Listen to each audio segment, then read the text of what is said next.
Asyhadu an la ilaha illallah wahdahu la syarika lah wa asyhadu anna Muhammadan abduhu wa rasuluh la nabiyya ba'dah. Allahumma shalli wa sallim ala sayyidina Muhammad wa ala alihi wa sahbihi ajma'in. Ya ayyuhan nas ittaqullaha haqqa tuqatih wa la tamutunna illa wa antum muslimun. Rabbi shrah li sadri wa yassir li amri wa hlul 'uqdatam min lisani yafqahu qawli, amma ba'du. Pertama dan yang paling utama, mari sama-sama kita memuja dan memuji Allah Subhanahu wa ta'ala.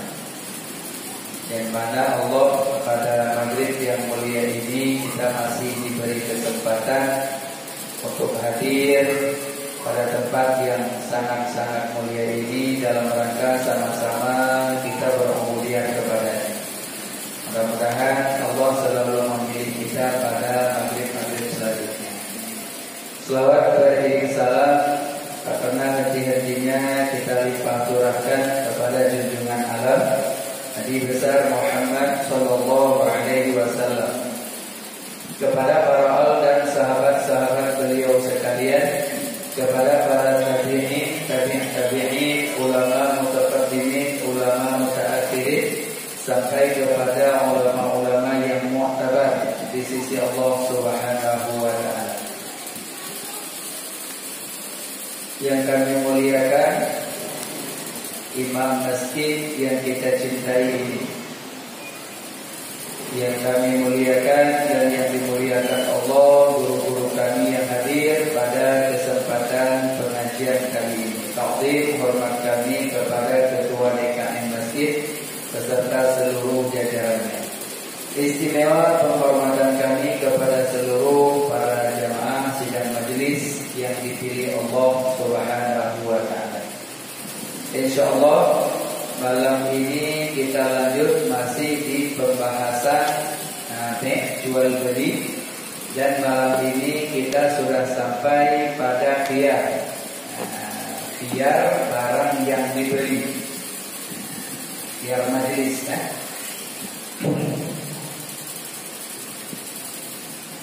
Na'udzu billahi minasy syaithanir rajim. Bismillahirrahmanirrahim.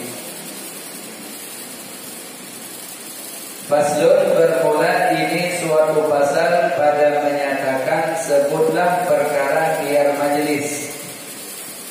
Makna khiyar majelis boleh menyuruh di antara si penjual dan si pembeli tidak menerima, ya, atau mengasisikan itu barang yang dibelinya. Bagaimana pembahasan yang disebut dengan khiyar majelis. Maka adapun bermula sebut khiyar majelis itu pada sekalian jual belinya, pada hukum jual beli. Apapun yang kita mau jual ataupun yang kita mau beli, maka boleh pasang khiyar. Mana khiyar, suruh memilih. Di saat ini satu benda yang kita jual, maka berlaku di situ untuk memberi persyaratan. Ibarat bahasa sekarang dengan bahasa keren, garansi. Ya, sah. Di dalam jual beli memberikan khiyar. Ini bila rusak dalam 3 hari, maka kami terima balik. Itu namanya khiyar. Tapi dengan catatan khiyarnya di mana?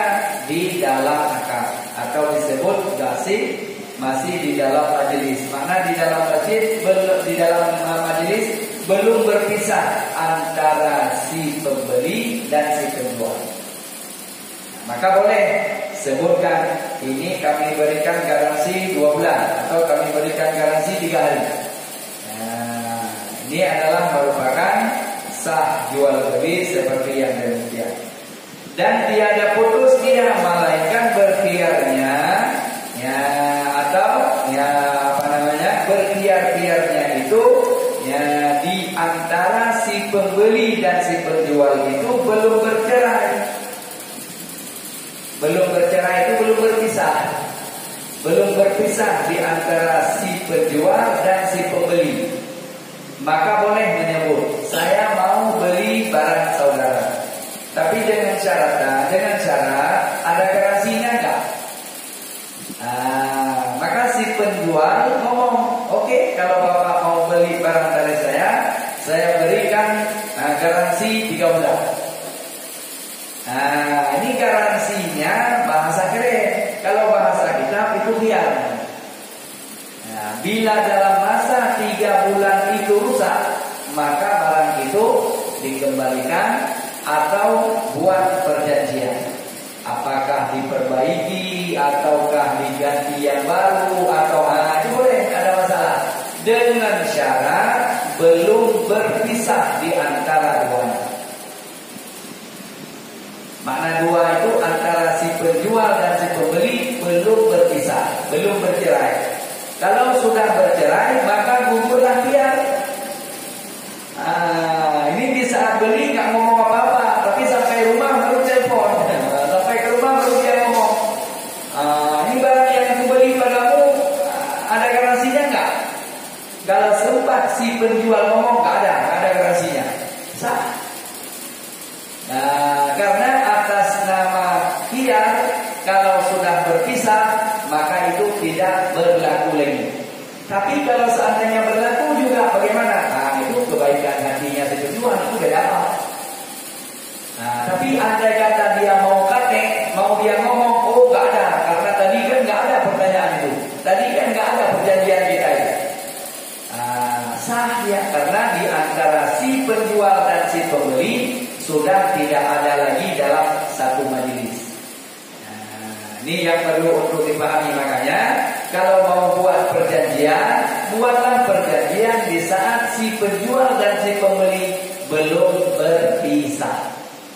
Kalau mau buat apa misalnya, ini kalau seandainya barang yang saya beli ini, apa garansinya atau gimana?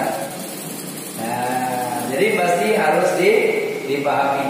Karena bila seandainya sudah bercerai, ya, maka itu tidak lagi disebut dengan khiyar. Nah,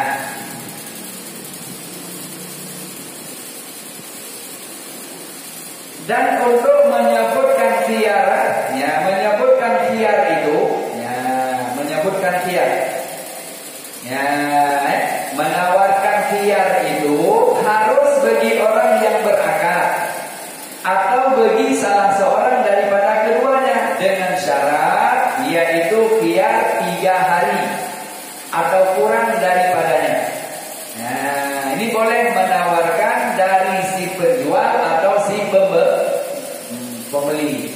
Kalau si pembeli berarti dia nanya, ini jaminannya berapa hari? Ini pembeli namanya. Tapi kalau dari si penjual boleh, harus bagi orang yang berakal. Mana berakal? Berarti orang yang jual, atau bagi yang salah satu di antara keduanya, termasuk si pembeli. Boleh dia meminta khiyarnya dengan syarat khiyar itu 3 hari atau kurang daripadanya 3 hari. Melainkan pada menjual makanan. Kalau menjual makanan, maka jangan sampai 3 hari masih nanti. Kecuali pada menjual makanan. Kalau pada menjual makanan, atau menjual emas dengan emas atau perak dengan perak atau seperti telah tersebut dahulu itu, maka yaitu tiada harus padanya khiyar. Kalau orang yang beli emas itu tak boleh khiyar. Kalau orang yang beli perak itu juga tak boleh khiyar. Jangan nanti ini nampaknya kurang bagus lah. Nggak bisa. Karena beli emas mesti kasih kanan, kasih kiri. Ini duitnya, ini emasnya. Seperti ini. Ini duit, ini emas. Perak juga sama. Karena tidak boleh orang yang beli emas ini jalan-jalan tengok emas bagus, langsung ini saya suka. Kata tukang emas, ya sudah, kalau bapak suka ambillah. Tapi uangnya saya tak bawa. Gampang, beres. Uang bisa kirim di belakang.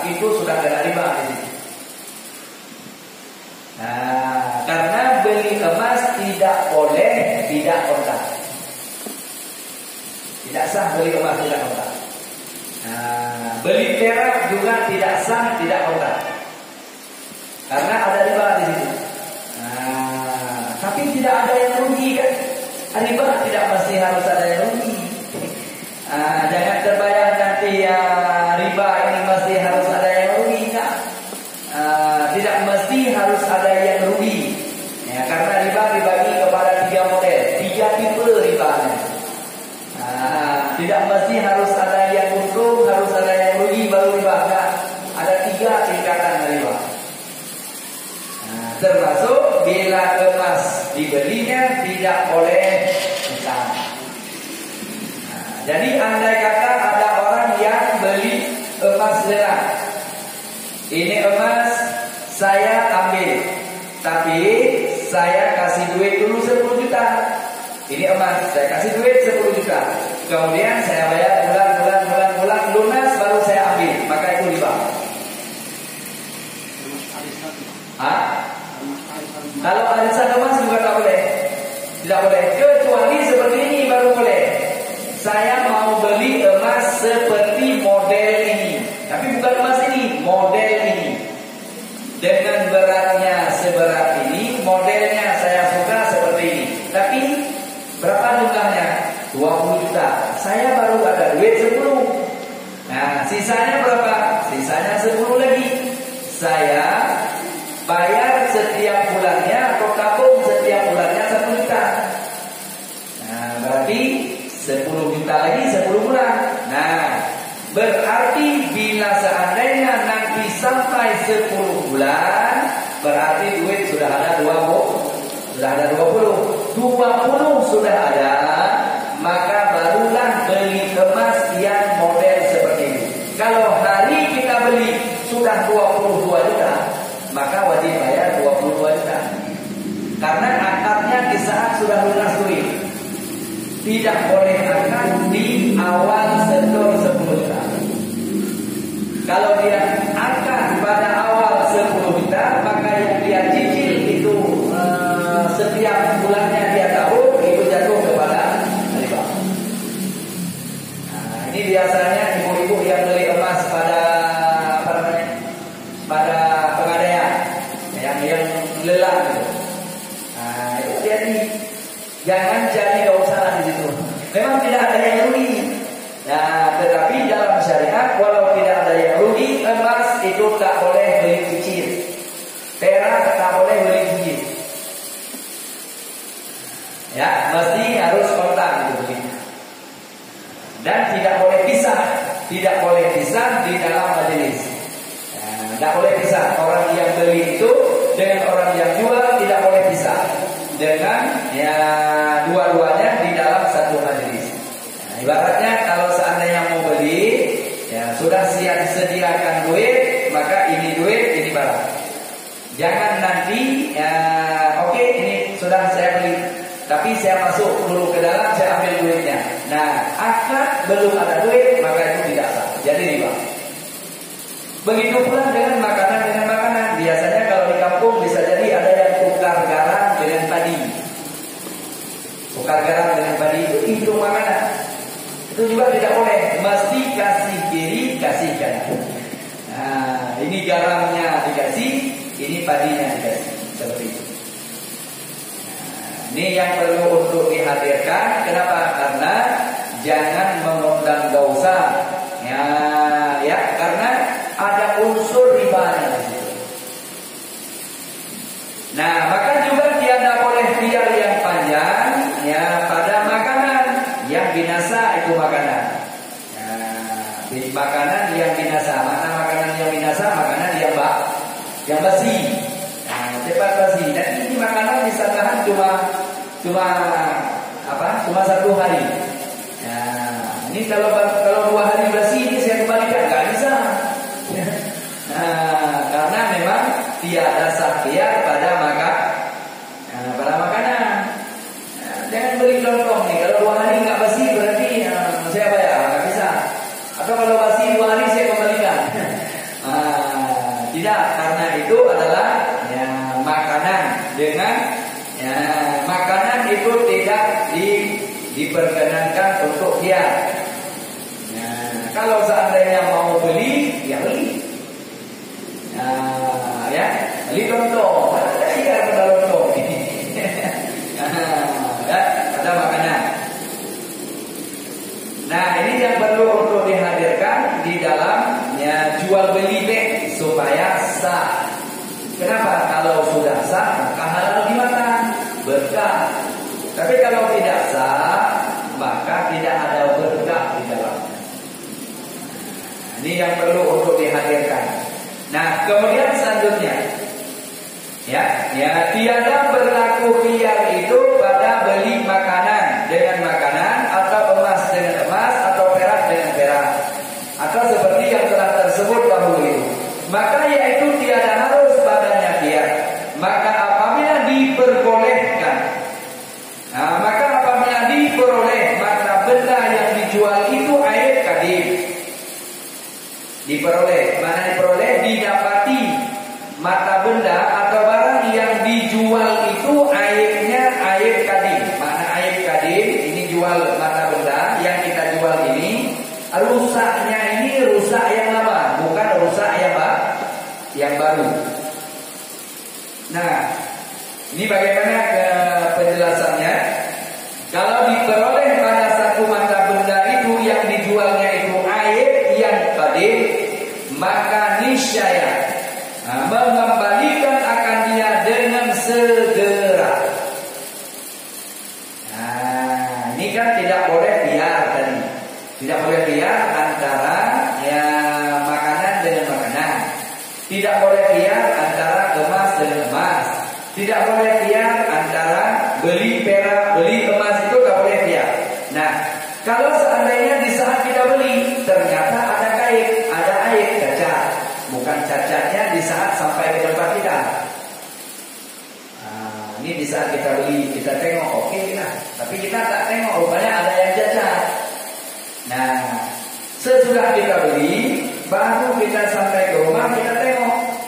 Waduh, ini ada yang merek ini sedikit, ini ada yang cacat ini sedikit. Maka wajib segera untuk dikembalikan. Niscaya mengembalikan akan dia dengan segeranya. Tidak boleh lagi untuk ditunda.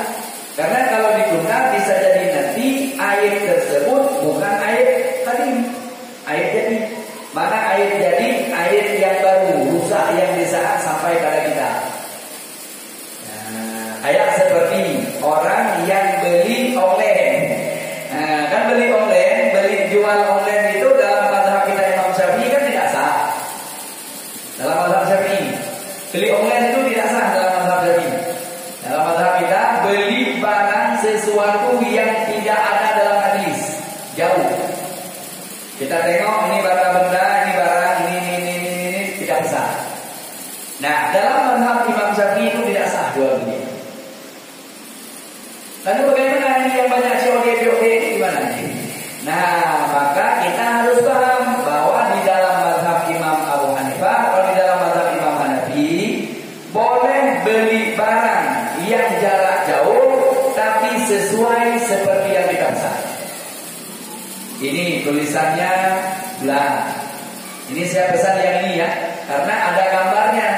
Atau yang saya pesan yang model ini ya, yang model ini, yang model ini, yang model ini. Kita pesan. Sampai yang kita pesan seperti itu, maka berlaku kepada kita dia. Kalau sesuai yang kita pesan itu, maka kita sah terima. Kalau tidak sesuai, maka wajib kembalikan. Nah, maka itu berlaku dia dan sah dalam mazhab Imam Hanafi. Tapi kalau dalam mazhab Imam Syafi'i tidak boleh. Dalam mazhab Syafi'i mesti belinya ini barang, ini duit. Makanya sangat teliti dalam mazhab Imam Syafi'i menyangkut dengan jual beli. Kenapa? Karena yang dijual beli itu akan dipakai, yang dijual beli itu akan dikonsumsi. Kalau tidak sah pada jual beli konsumsi, maka jadi kepada nanti haram. Duit halal, uang halal, tapi di saat makan udah jadi haram karena tidak sah jual beli. Tidak sah jual beli. Makanya sangat tegas dan sangat teliti menyangkut dengan hukum jual beli di dalam mazhab telaten, sangat teliti. Menyangkut dengan masalah tersebut. Kemudian selanjutnya tiada harus jual mata benda yang tiada tahu dia malaikat kemudian daripada menerimanya. Ini tidak boleh. Tidak sah jual beli sesuatu benda yang tidak kita tahu modelnya. Modelnya kita tak tahu, gambarannya juga kita tahu. Pokoknya nanti sudah sampai ke hutan. Itu tidak sah jual belinya. Ini saya jual kepadamu satu ininya. Pokoknya di dalam kardus ini ada sesuatu yang istimewa. Harganya sekian. Beli dalam kardus yang tidak kita tahu isinya, maka itu tidak sah. Langsung di dalam mazhab kita Imam Syafi'i ditegaskan tiada harus jual beli mata benda atau barang yang tiada tahu itu mata benda tersebut. Yang tiada tahu itu mata benda tersebut. Kapan dia tahu? Kemudian daripada menerimanya, maka itu tiada sah. Dan ada orang yang jual barang yang tidak kita tahu. Ada enggak? Ada orang yang jual beli barang yang tidak tahu. Tidak tahu apa yang dijualnya, tetapi yang dibelinya dia tidak tahu. Yang di dalam itu dia tidak tahu apa. Pokoknya dia beli dulu. Nanti baru di saat sampai dia buka, baru dia terima dan baru dia buka, oh itu di dalamnya. Itu tiada sah jual belinya. Apapun. Karena ini mata benda. Mana mata benda? Apapun mata bendanya. Jadi tiada harus jual beli mata benda yang tiada tahu apa itu mata bendanya. Apa itu mata bendanya? Kapan dia baru tahu? Di saat kemudian daripada menerimanya. Di saat kita terima baru kita tahu. Maka itu tiada sah.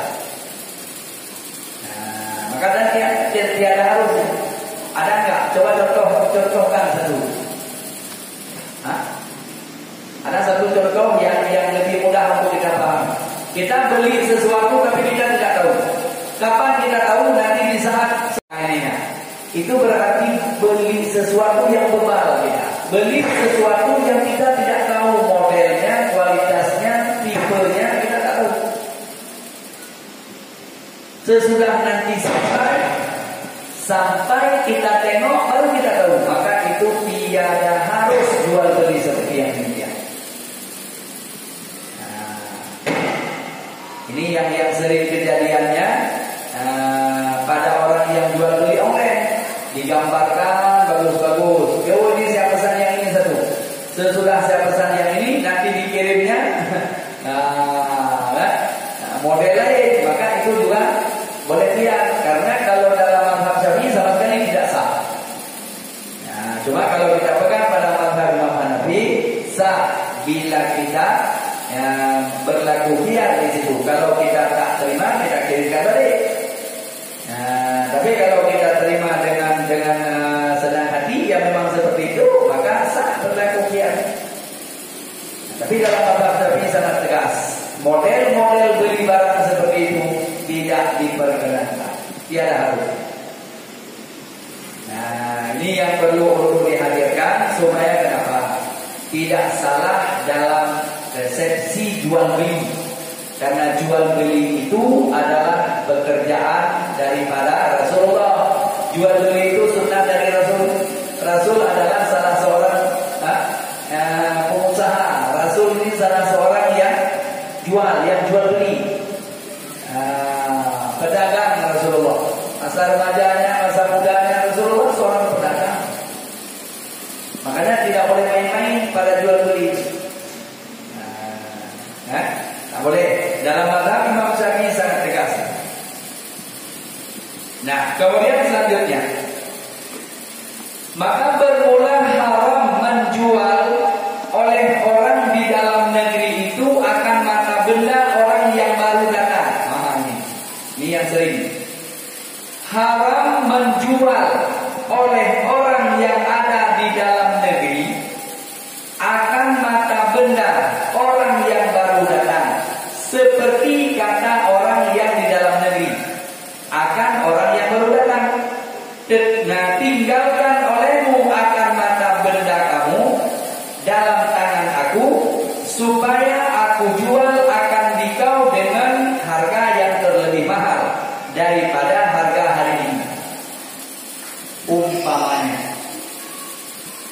Contoh misalnya, kita baru datang dari kampung bawa barang misalnya. Nah, ini barang yang kita bawa sampai ke Batam kita tak tahu pasarannya, tak tahu pasarannya. Nah, di saat kita sampai ke sini jumpalah kita dengan si A. Kata si A, Tengku, simpankan barang Tengku di sini, biar nanti aku jual barang ini dengan harga yang mahal. Nah, padahal aku tidak tahu berapa harganya pasaran barang yang aku bawa itu. Nah, maka itu haram hukumnya menjual oleh orang yang ada di dalam negeri, kita negeri ini di Batam, akan mata benda orang yang baru datang. Orang yang baru datang, baik dari Jawa, dari Sumatera baru datang, dia bawa sesuatu mata bendanya, sesuatu barang yang mau dijualnya. Kalau dulu yang sering dibawanya apa? Batu aki. Batu aki yang sering dibawa. Nah, ya kan? Kalau dari Sumatera batu aki, lebih-lebih dari Aceh bawa banyak bawa batu aki. Nah, sampai di sini dia ngomong, tinggalkan batu akimu di sini, dia nanti aku jual harga mahal. Nah, itu tidak haram hukumnya, tidak diperkenankan, ya, dengan kita kata tinggalkan olehmu, ya, mata bendamu di sini, nanti biar aku jual, ya, dengan harga, ya, dengan harga yang mahal, maka itu tiada diperkenankan. Nah, itu yang jadi haram hukumnya, ya. Kenapa? Karena ada di situ perkara, ya, orang yang baru datang itu tak tahu apa-apa. Ini yang perlu untuk dipahami, ya. Tiada diperkenankan, ya, untuk menjual barang orang yang baru datang itu dengan kita suruh tinggal. Tapi kalau langsung kita beli boleh, langsung kita beli. Ini yang tadi nggak dibeli, tetapi disuruh tinggalkan dulu. Tinggalkan mata bendamu padaku, supaya aku jual akan engkau dengan yang terlebih mahal daripada harga hari ini. Nah, itu yang tidak boleh. Tapi kalau seandainya kita beli sama orang yang baru datang, nggak boleh. Contoh misalnya, dia bawa sesuatu ini, maka di saat dia bawa itu baru datang, kita tanya apa yang dibawanya, pulang. Berapa harga yang mau kamu jual? Sekian. Tapi aku bisa ambil barangmu sekian, boleh nggak? Kalau dia ngomong boleh, nanti kita beli. Sesudah kita beli, misalnya harga 10.000, itu sudah jadi milik kita. Maka di saat sudah jadi milik kita, 1.000 kemudian tiba-tiba ada orang yang minta 15.000, nah itu resiko kita, itu untung kita, dan kita tidak ada lagi sangkut paut dengan orang yang baru datang. Itu sah. Ini baik apa saja mata bendanya, baik itu sayur ataupun apa saja mata bendanya, barang yang dibawa dari luar, ya, kepada orang yang ada di dalam negeri. Nah, dan membeli atas, ya, orang yang tiada. Nah, ini juga haram. Haram membeli benda orang yang tiada tahu. Nah, yang tiada tahu harganya, ya, haram membeli atasnya, ya, apa namanya? Haram membeli atas beli orang. Nah, ini haram membeli atas beli orang, dan, ya, apa namanya? Ya, meninggikan atas tawaran orang hingga ditinggalkan akan dia. Nah, ini yang sering. Ini kita jualnya berapa? 100.000. Datang orang lain, berapa 100.000, kalau saya 120. Sesudah kita tawar oleh kita 120, orang yang mau beli tadi 100.000 nggak jadi beli. Ujungnya kita juga yang 120.000 nggak jadi beli. Ini biasanya pancingan ini biasanya. Nah, maka itu hukumnya haram. Pasang teman, pasang apa namanya ini biasa pancingan para mafia, pada jualan barang seperti itu. Itu tidak diperkenankan.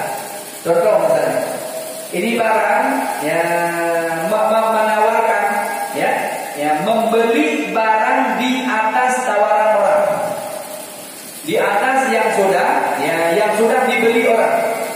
Ini benda membeli atas beli orang, hingga melampaui di atas melampaui di atas yang sudah dibeli, yang ujungnya hingga ditinggalkan akan dia oleh si pembelinya. Itu haram hukumnya. Contoh yang lebih mudah dipahami seperti ini. Ini benda sudah kita beli sama orang, kita tanya, ini berapa ini? 1 juta misalnya.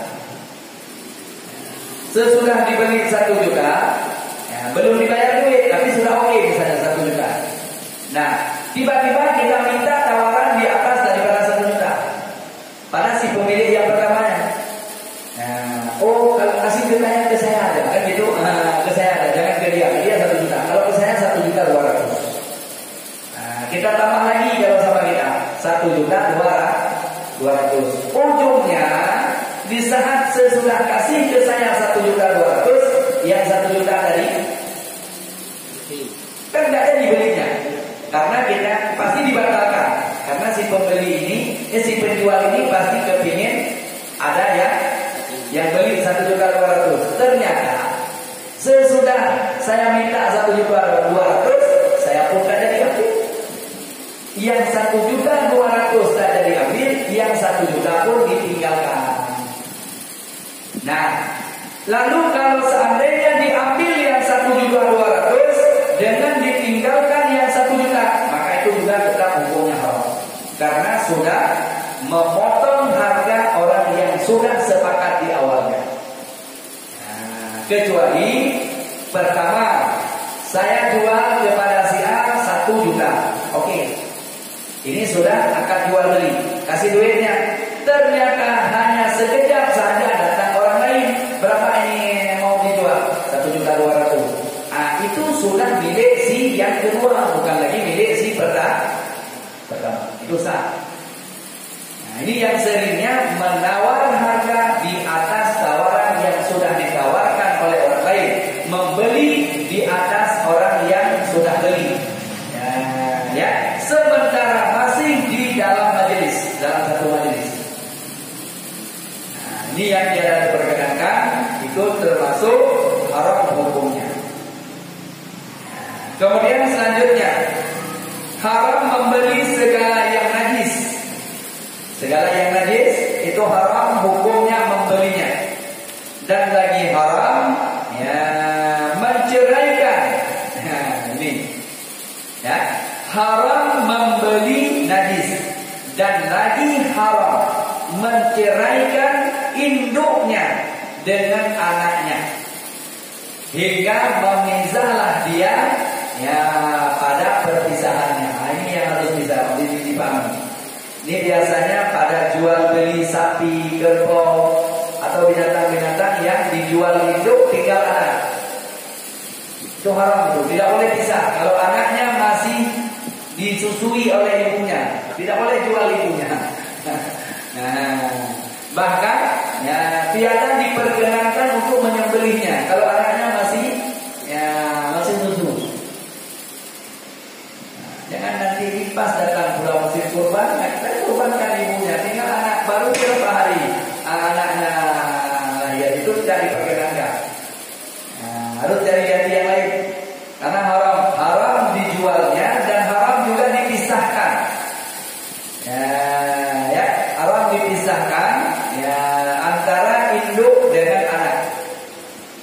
Induk berarti ibu, ibu binatang. Baik sapi, kambing, kerbau. Yang anaknya itu masih susu.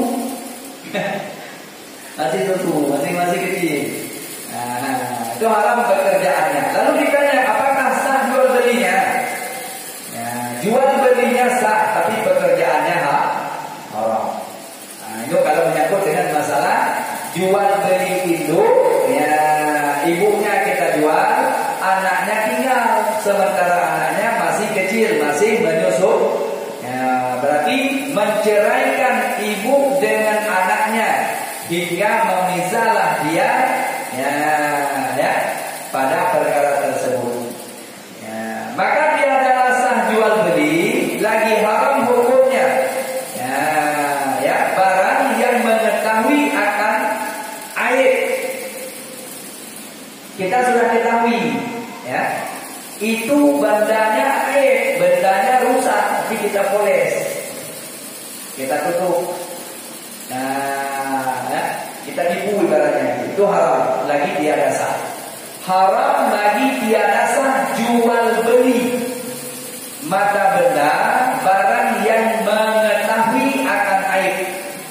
Artinya, ya, benda tersebut adalah memang benda yang sudah aib, yang sudah rusak, tapi kita poles supaya kelihatan tidak rusak.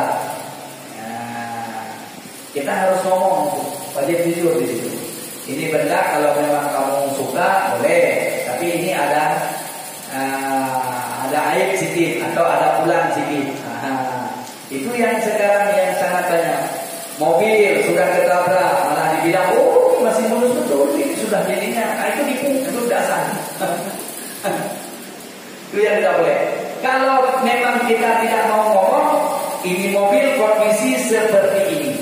Jadi jangan banyak cerita, harganya sekian. Nah, seperti itu. Jadi kita tidak perlu cerita sudah pernah ini, sudah pernah itu. Karena kalau kita ngomong, ada pernah ketabrak? Enggak, kita ngomong. Ini yang jadi masalah. Sementara kita tahu bahwa itu benda ada aibnya, maka tiada sah jual, lagi haram hukumnya. Yang mengetahui akan aibnya. Kita mengetahui itu aibnya. Nah, ini yang harus kita pahami betul-betul. Tapi kalau kita mau jual, kita ngomong ini kondisi mobil seperti ini. Nggak perlu cerita banyak. Kalau saudara mau, harga sekian. Nah, kalau seandainya saudara tidak mau, berarti tidak boleh. Nah, itu ada masalah. Tapi jangan cerita, ini mulus betul, ini tidak pernah ini tidak pernah ini, padahal. Nah, itu haram dan tidak sah. Karena kita tahu bahwa itu mobil adalah aib. Nah, sudah pernah peot semuanya, ini kan diperbaikinya. Nah, ini yang perlu untuk dihadirkan. Ini contoh saja, tidak mesti pada benda itu.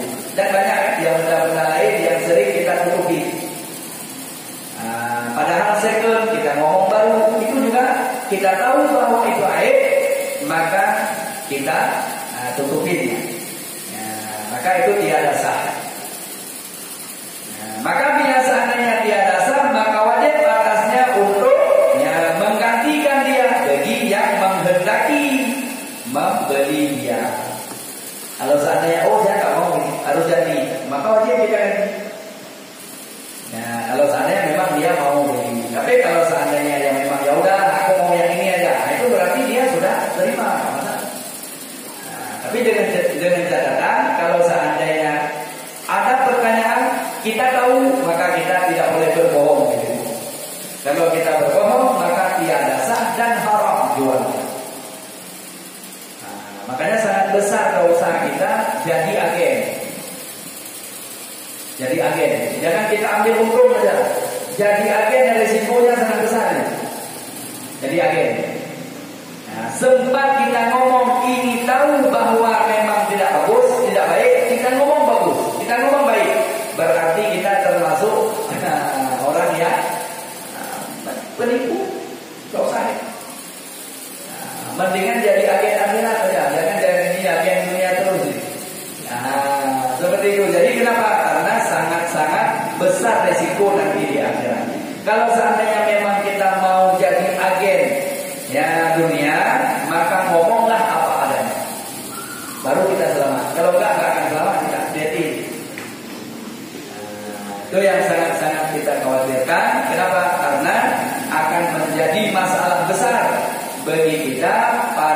hukum jual beli. Dan jikalau tiada, ya yang demikian itu bahwasanya telah telah terjadi atau telah terpedaya dia, ya katakanlah akannya dia sesuatu benda yang dibeli, maka bahwasanya orang tersebut telah mengikatkan pada lehernya dosa. Nah, ini yang harus kita hadapi, ya. Karena bila seandainya yang di atas tadi semuanya kita kerjakan tanpa memenuhi tuntutan syariat, berarti siap-siap bahwasanya hal yang demikian terjadi di atas, ya. Maka bahwasanya atas orang yang jual beli tadi telah mengikatkan di batang lehernya itu dosa.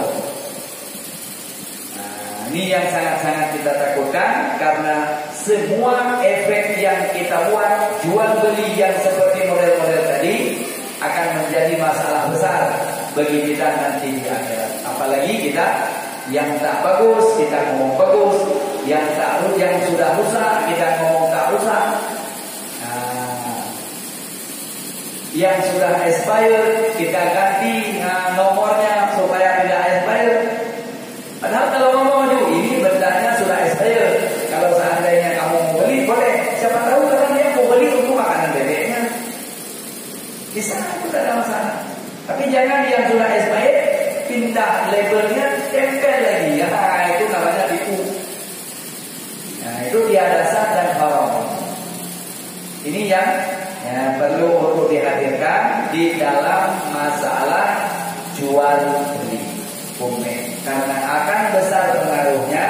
Yang dimakan masuk ke dalam perut, walau uang yang halal kita beli tapi caranya yang haram, maka mendapatkan dosa. Inilah yang bisa kami hadirkan pada pembahasan malam ini. Mudah-mudahan jadi renungan iktibar bagi kita semuanya. Mana yang haram di dalam jual beli, model cara yang haram di dalam jual beli, dan mana yang diharuskan di dalam jual belinya, supaya ada berkah di dalamnya. Karena jual beli itu adalah satu pekerjaan yang mulia yang pernah dikerjakan oleh baginda Rasul. Nah seperti itu. Sebelum kita tutup, sudah masuk formnya belum? Belum, masih ada? Formnya lagi? Masih ada pertanyaan satu? Ada pertanyaan satu? Ya, silakan. Assalamualaikum warahmatullahi wabarakatuh. Waalaikumsalam warahmatullahi wabarakatuh. Tadi Tengku bilang haram membeli di atas tawaran orang lain. Ya. Jadi kalau misalnya kayak lelang itu gimana Tengku? Lelang? Yang sudah dilelang itu lelang belum dibeli. Belum ya. Belum, itu baru tawar. Kalau tawar nggak apa-apa. Yang beli sesudah dibeli di atas tawaran orang, itu tidak boleh. Karena yang tidak boleh itu ini sesuatu benda yang dibeli oleh orang, ujungnya dibatalkan, dijual lagi kepada orang yang mahal. Ini contoh misalnya, saya beli ini 1 juta, tapi karena kadang orang lain minta beli 1.200.000, yang sudah dibelinya langsung dikembalikan karena mau dijual kepada yang 1.200.000. Itu yang tidak diperkenankan. Nah, tapi kalau masih dalam masa tawar, jangankan 2 tawaran, 1.000 tawaran pun nggak apa-apa. Itu namanya tawaran. Kalau tawaran nggak termasuk. Nah, ini kalau lelang itu berarti kan siapa yang paling tinggi nanti kan? Nah ini, saya lelang ini dengan harga tertinggi. Saudara mau ambil berapa? 10 juta. Ada lagi yang ininya, saya mau ambil 15 juta. Masih ada yang lain lagi? Saya mau ambil 16 juta. Ada yang mau ambil 18 juta. Ujungnya yang di atas ada lagi? Nggak ada. Nah, berarti jatuhlah kepada orang yang paling tinggi harganya. Karena di saat awal kita sudah ngomong, ini benar saya tawar, hasilnya untuk Palestina misalnya. Tapi dengan harga yang tertinggi. Kan banyak ini artis-artis yang tawarkan mobil-mobilnya. Nah, kan kita kan gitu kan. Nah, itu boleh, tidak ada masalah. Karena itu belum akad jual, masih dalam masa penawaran. Penawaran boleh, tidak ada masalah. Yang tidak boleh membeli di atas sesuatu benda yang sudah ditawarkan pembelian orang setia, sudah dibeli. Kita beli lagi di atasnya. Ini yang sering kadang dikembalikan duit kita yang sudah kita kasih 1 juta itu dikembalikan, diambil yang 1.200.000. Itu yang tiada diperkenankan. Ya, kira-kira jelas ya? Jelas, insyaallah. Sudah ada? Oh ya, sudah ada. Ya, insyaallah untuk malam ini sampai di sini, mudah-mudahan ya ada manfaat khususnya kepada pribadi kami sendiri, umumnya kepada saudara-saudaraku sekalian. Terima kasih. Billahi taufiq wal hidayah. Assalamualaikum warahmatullahi wabarakatuh.